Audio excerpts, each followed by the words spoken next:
প্রশাসনিক বিধিনিষেধ নিজেই ভাঙলেন শাসক দলের বিধায়ক।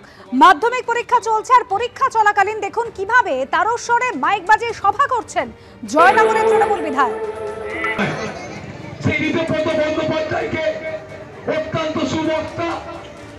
গতকাল দক্ষিণ বারাসাত স্টেশনের কাছে পার্টি অফিস উদ্বোধন হয় এবং সেই সভায় এভাবেই তারস্বরে মাইক বাজিয়ে সভা করা হচ্ছে। মঞ্চে বক্তৃতা দিচ্ছেন বিধায়ক।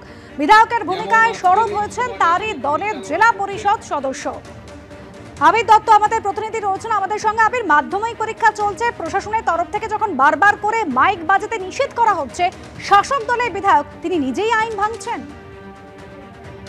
সেই ছবিটাই কিন্তু ধরা পড়ছে এবং সেটা ইতিমধ্যে অভিযোগও কিন্তু করা হচ্ছে বিরোধীদের তরফ থেকে। যেটা জানা যাচ্ছে যে গতকাল সন্ধ্যেবেলা এই ঘটনা ঘটেছে এবং জয়নগরে সেখানে যে দক্ষিণ বারাসাত স্টেশনের 2 নম্বর প্ল্যাটফর্ম রয়েছে সেখানে একটি পার্টি অফিস উদ্বোধন করা হয় এবং সেখানে এইভাবে মাইক বাজছিল। সেখানে এসে উপস্থিত হন বিধায়কও এবং যেটা জানা যাচ্ছে যে দীর্ঘক্ষণ ধরে এই মাইক বাজিয়েছে, কিন্তু কোন রকম ভাবে সেই মাইক যে বন্ধ করতে হবে এরকম উদ্যোগ নিতে প্রশাসনের কাউকেই দেখা যায়নি। একদিকে আমরা জানি যে আজকে মাধ্যমিক পরীক্ষা, তার আগে গতকাল সন্ধ্যেবেলা এই ঘটনায় স্বাভাবিকভাবে যারা পরীক্ষার্থী তাদের যথেষ্টই সমস্যার সম্মুখীন হতে হয়। যদিও এই পরিপ্রেক্ষিতে এখনো পর্যন্ত বিধায়কের কোনো বক্তব্য পাওয়া যায়নি, তবে বিরোধীরা কিন্তু ইতিমধ্যে অভিযোগ তুলতে শুরু করেছেন। ধন্যবাদ আবির।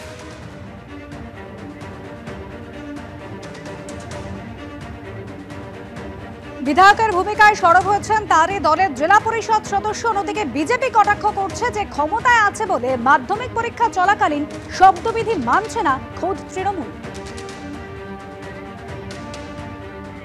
তৃণমূলের তরফ থেকে ঠিক কি বলা হচ্ছে, তৃণমূলের জেলা পরিষদ সদস্য কি সাফাই দিচ্ছেন শোনাব।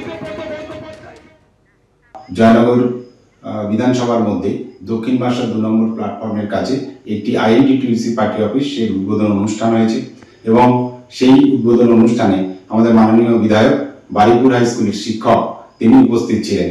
কিন্তু এই মাধ্যমিক পরীক্ষার সময় মাইক বাজিয়ে কেন সভা করা হলো, যাদের অসুবিধা হয়েছে তাদেরকেই বলে রাখি যে আমাদের দল এটা সমর্থন করে না যে এই মাধ্যমিক পরীক্ষার সময় তারস্বরে মাইক বাজিয়ে এরকম কোনো প্রোগ্রাম দল সমর্থন করে না।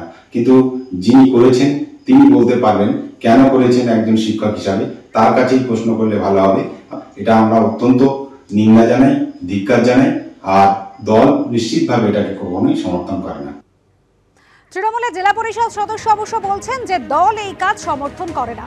আসি পরে খবরে। 26শে বিধানসভা ভোটের আগে তৃণমূলপন্থী অধ্যাপক সংগঠন ওয়েবকুপাকে আরো সক্রিয় হওয়ার বার্তা দিলেন ব্রাত্য বসু। অজিতেশ মঞ্চে সংগঠনের বৈঠক ছিল, সেখানে জেলায় জেলায় কমিটি গঠন থেকে শুরু করে বিভিন্ন বিষয় নিয়ে আলোচনা হয়েছে, আর সেখানে এই বার্তা দিয়েছেন ব্রাত্য বসু।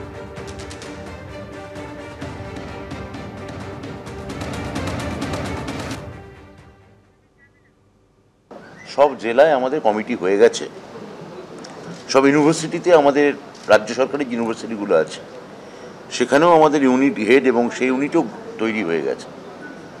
ওয়েবকুপা সক্রিয় থাকবে এবং আগামী নির্বাচন পর্যন্ত এই অধ্যাপক এবং শিক্ষক শ্রেণী তারা তৃণমূল কংগ্রেসের সমর্থনে মমতা বন্দ্যোপাধ্যায়ের উন্নয়নের পক্ষে রাজ্য জুড়ে যে বাতাবরণ, উন্নয়নের বাতাবরণ মুখ্যমন্ত্রী তৈরি করেছেন, যাবতীয় অপপ্রচার সরিয়ে দিয়ে একটা বিশাল সংখ্যক অধ্যাপক এবং শিক্ষক শ্রেণীকে এখন থেকে আপনারা তৃণমূলের হয়ে প্রকাশ্যে এবং সর্বত্র দেখতে পাবেন। নিচ্ছি না, প্রচুর শিক্ষাবিদ আমি আপনাদের দেখাতে পারি, যে এমনকি মুখ্যমন্ত্রী এই নতুন যে ভাইস চ্যান্সেলর যে নির্বাচনের যে কমিটি তৈরি হলো, প্রচুর শিক্ষাবিদ আমি দেখাতে পারি, এমনকি ভিসিও এসছেন আমাদের রাজ্যের বাইরে থেকে। তৃণমূল করে বলে তারা মানে এতটাই অপাঙ্ক্তেয় হয়ে যাবে, এ তো হতে পারে না।